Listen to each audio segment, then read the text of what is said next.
Chers amoureux, chères amoureuses des livres chrétiens, bienvenue à chacun, bienvenue à tous.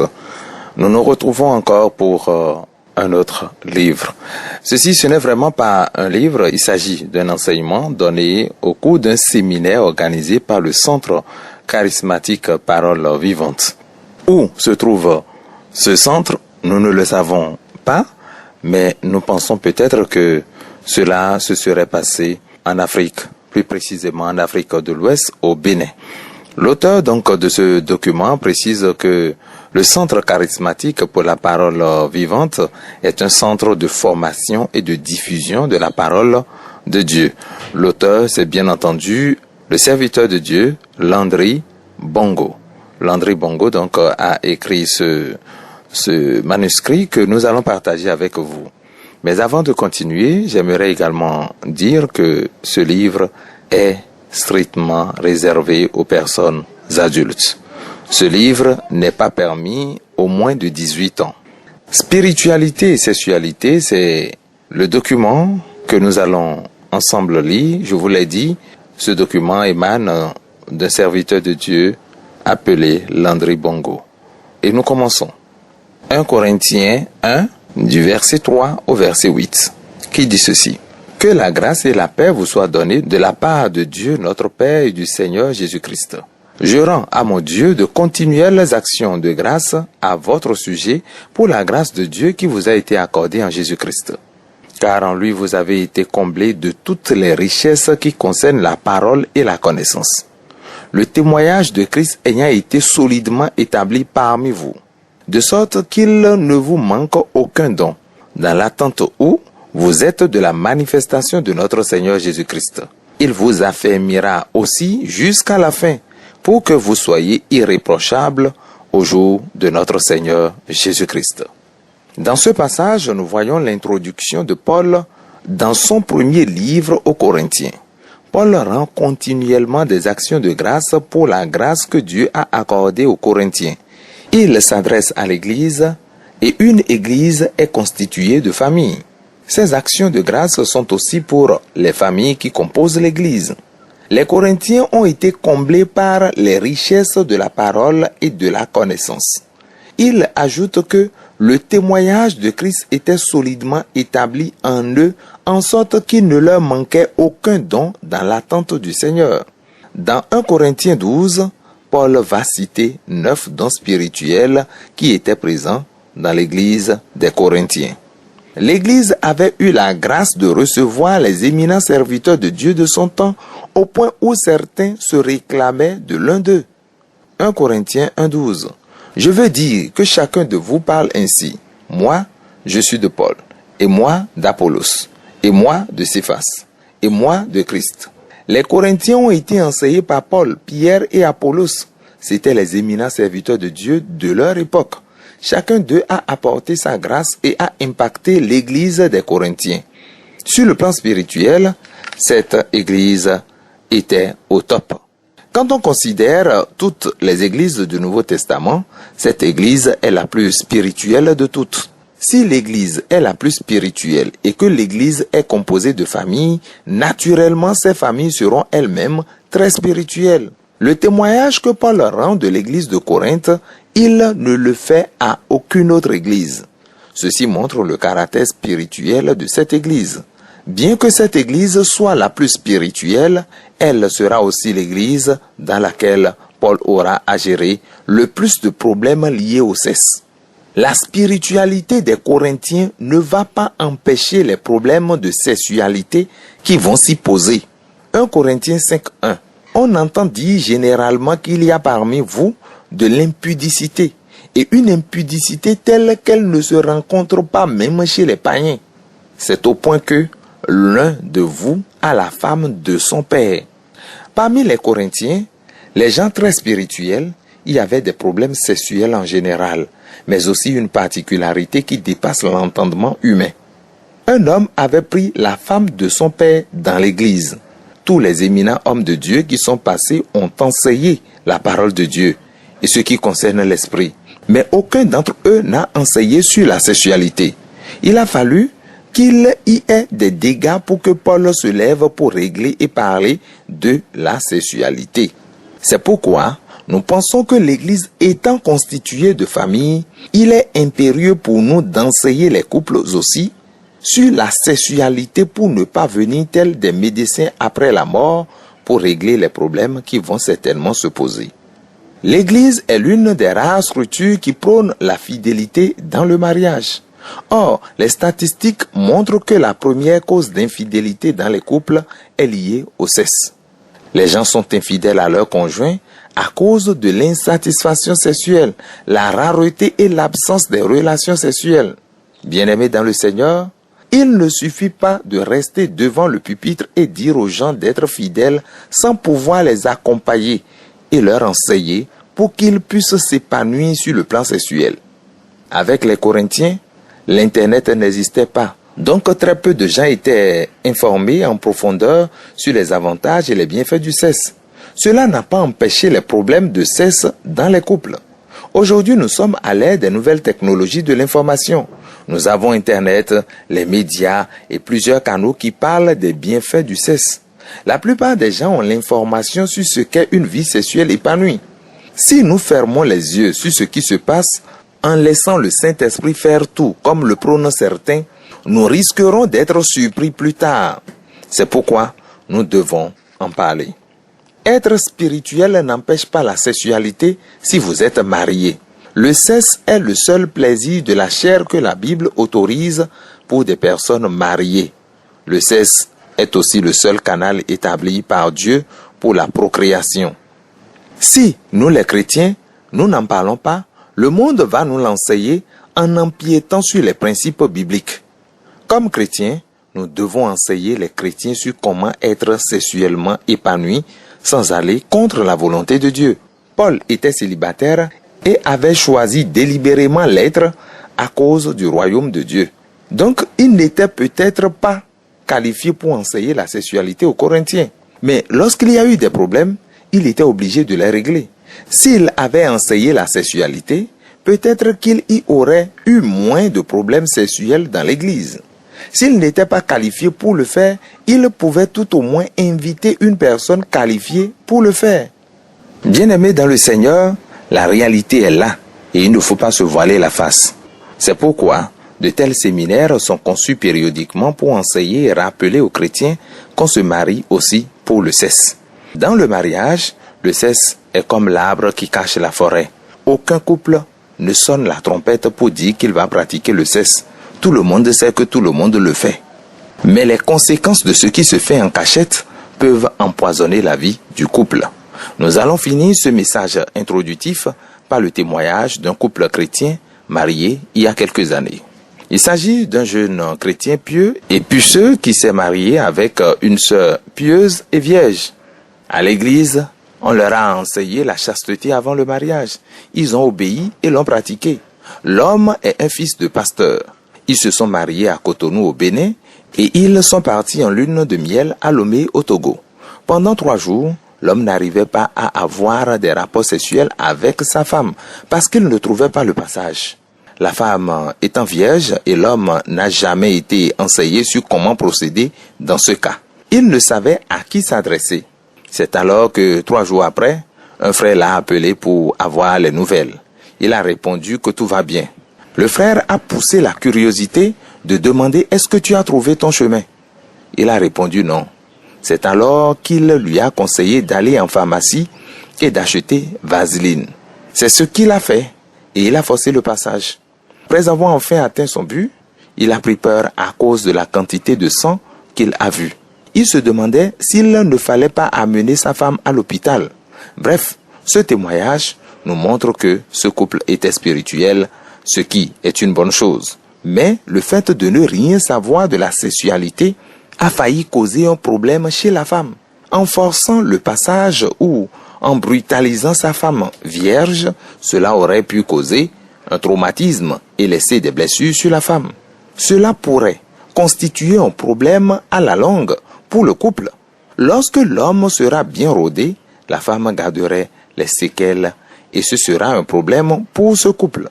C'est pourquoi, bien-aimés dans le Seigneur, Il est donc nécessaire pour nous d'être fortement spirituels, sans oublier qu'étant mariés, nous avons une vie sexuelle que nous devons mener parfaitement. 1 Corinthiens 5.1 nous dit: on entend dire généralement qu'il y a parmi vous de l'impudicité, et une impudicité telle qu'elle ne se rencontre même pas chez les païens. C'est au point que l'un de vous a la femme de son père. Nous avons précédemment dit que dans l'église de Corinthe, les gens étaient spirituels. La spiritualité n'a pas empêché les problèmes de sexe dans cette église. Dans cette église, un homme avait pris la femme de son père. Qu'est-ce qui peut pousser une femme à être mariée au père, puis de le quitter pour le fils? On peut spéculer et se poser 1001 questions. Sur le plan moral, c'est malsain qu'un homme couche avec la femme de son père. Généralement, de telles relations restent secrètes. Mais qu'une telle relation devienne publique révèle beaucoup de choses. Parmi les hypothèses les plus plausibles, nous pouvons parler des performances sexuelles du père qui a vu sa femme le quitter pour son fils. Dans l'église de Corinthe, les gens parlaient en langue, prophétisaient, chassaient les démons, guérissaient les malades et accomplissaient des choses extraordinaires. Mais en dehors du spirituel, il y a un domaine dans le mariage que le spirituel n'a pas pu maîtriser. Ce domaine, c'est la sexualité. Nous parlons à des chrétiens. Nous allons aller pas à pas avec des exemples concrets. Le premier problème lié au sexe chez nous, les chrétiens, c'est le manque d'enseignement sur ce domaine car le sujet est tabou. Le premier problème lié au sexe chez nous, les chrétiens, c'est le manque d'enseignement sur ce domaine car le sujet est tabou.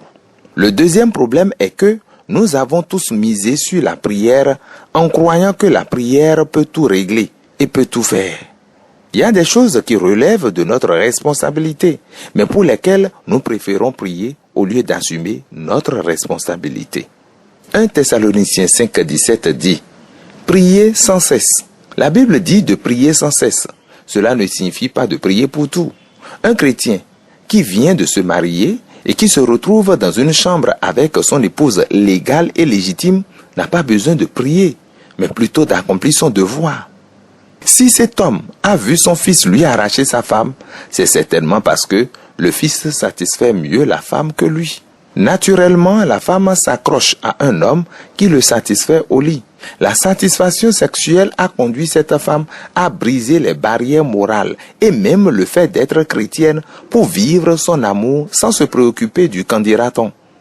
Le troisième problème que nous avons dans les milieux chrétiens est de croire que le sexe, c'est pour faire les enfants. Si vous posez la question aux chrétiens, pourquoi fait-on l'amour? 70 à 80% de réponses seront qu'on fait l'amour pour faire les enfants. Alors que même la Bible reconnaît que le sexe, ce n'est pas pour faire les enfants. Deutéronome 24, le verset 5. Lorsqu'un homme sera nouvellement marié, il n'ira point à l'armée et on ne lui imposera aucune charge. Il sera exempté pour raison de famille pendant 1 an et il réjouira la femme qu'il a prise. Si le sexe, c'était juste pour faire des enfants, la loi de Moïse n'imposera pas à un homme nouvellement marié de ne pas aller dans l'armée et qu'on ne lui impose aucune charge pendant 1 année. La loi ajoute pour raison familiale et l'homme réjouira le cœur de sa femme. Tout le monde sait que dans les couples nouvellement mariés, le sexe coule à flot. Si le sexe c'est juste pour faire les enfants, on n'a pas besoin d'1 année de congé pour mettre sa femme enceinte. La loi, malgré sa dureté, reconnaît que le sexe, c'est pour se réjouir, se donner du plaisir. Le but du sexe, c'est l'orgasme qui se définit comme étant le plus haut niveau du plaisir sexuel. Si dans un couple fut-il chrétien, le sexe n'aboutit pas à l'orgasme, c'est une bombe à retardement qui tôt ou tard finira par exploser. Au lieu de se réfugier dans la prière, il faudrait mieux de prier et d'aller vers un spécialiste qui sera capable de vous aider à gérer le problème. Ce n'est pas un péché de se faire aider par un spécialiste. La preuve, nous acceptons que nos épouses aillent chez les gynécologues. Bien-aimés dans le Seigneur, il est temps que nos épouses, nos sœurs dans l'Église puissent s'épanouir sexuellement. Le quatrième problème dans les couples, c'est de faire du spirituel une raison pour ne pas accomplir son devoir sexuel. Les spécialistes pensent que, dans un couple normal, La fréquence moyenne des rapports sexuels est de 2 rapports par semaine. Un rapport sexuel normal dure en moyenne 40 minutes et 1h30 si c'est un rapport sexuel à 2 rounds. Nous avons 7 jours dans la semaine et un jour dure 24 heures. Vous comprenez avec moi que l'on peut bien accomplir ses devoirs spirituels et aussi ses devoirs sexuels, puisque le devoir sexuel ne dure pas plus de 2 heures par semaine. Prendre pour prétexte qu'on est trop occupé spirituellement pour ne pas accomplir ses devoirs sexuels est un faux fuyant. Voyez ce que Paul dit à ce propos. Que le mari rende à sa femme ce qu'il lui doit et que la femme agisse de même envers son mari. 1 Corinthiens 7, 3. Le verset 4 dit: la femme n'a pas autorité sur son propre corps, mais c'est le mari. Et pareillement, le mari n'a pas autorité sur son propre corps, mais c'est la femme. Le verset 5. Ne vous privez point l'un de l'autre, si ce n'est d'un commun accord pour un temps, afin de vaquer à la prière, puis retourner ensemble, de peur que Satan ne vous tente par votre incontinence. Paul dit que le mari rende à la femme ce qu'il lui doit, et la femme doit faire de même. Certaines personnes trop spirituelles diront que ce n'est pas du sexe qu'il parle. Il continue en disant que le corps de la femme ne lui appartient pas, mais à l'homme, et vice-versa. Au début de ce chapitre 7, il a dit que pour éviter l'impudicité, que chaque homme est sa femme et que chaque femme est son mari. Le sujet ici est bien le sexe. C'est aux Corinthiens membres de l'Église la plus spirituelle qu'il dit que le sexe est un devoir. Dans le langage africain, nous dirons que c'est une dette qu'il faut payer. Mon frère, ma sœur, si tu es marié, tu dois à ton conjoint le sexe chaque fois qu'il veut, dans la mesure du possible.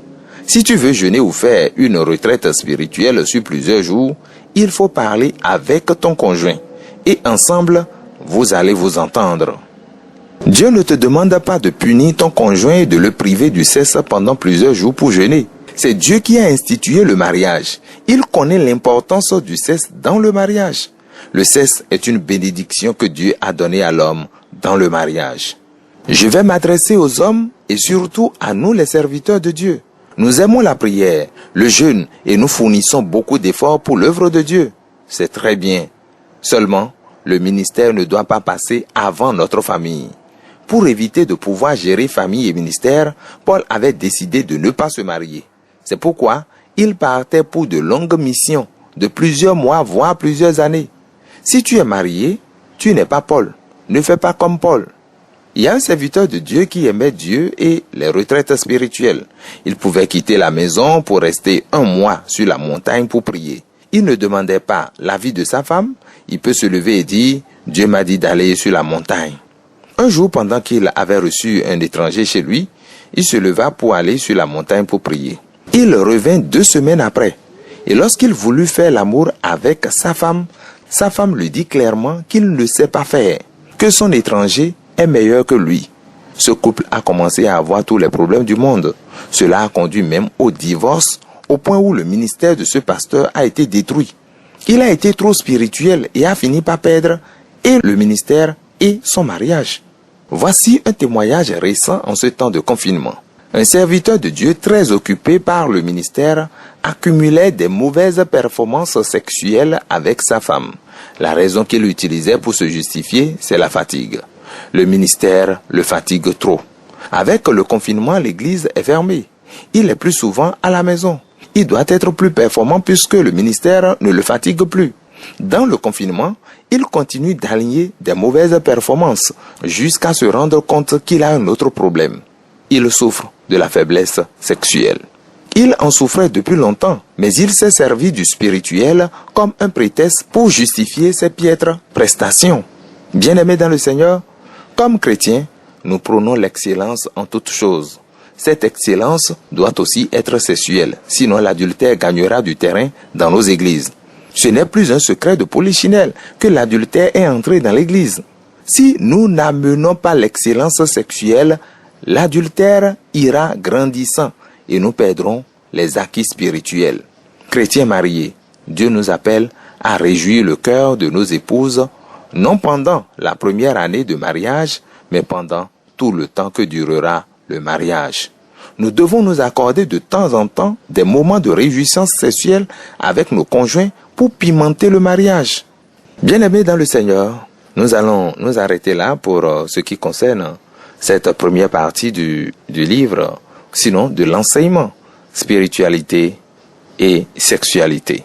Spiritualité et sexualité, c'est un enseignement donné au cours d'un séminaire du Centre charismatique Parole Vivante. Et nous vous l'avons dit, l'auteur, c'est Landry Bongo. Je ne le connais pas, mais je me suis dit, je vais quand même vous partager le contenu de l'enseignement qu'il a donné et dont j'ai reçu copie. Merci beaucoup. Que chaque ménage, chaque foyer puisse mieux se porter davantage. Que le Seigneur bénisse les ménages, les foyers chrétiens, au nom de Jésus. Bien-aimés, encore une fois, prenez soin de votre époux, prenez soin de votre épouse. Que le Seigneur vous bénisse. Vivez un mariage heureux. Demeurez bénis. Jésus est Seigneur.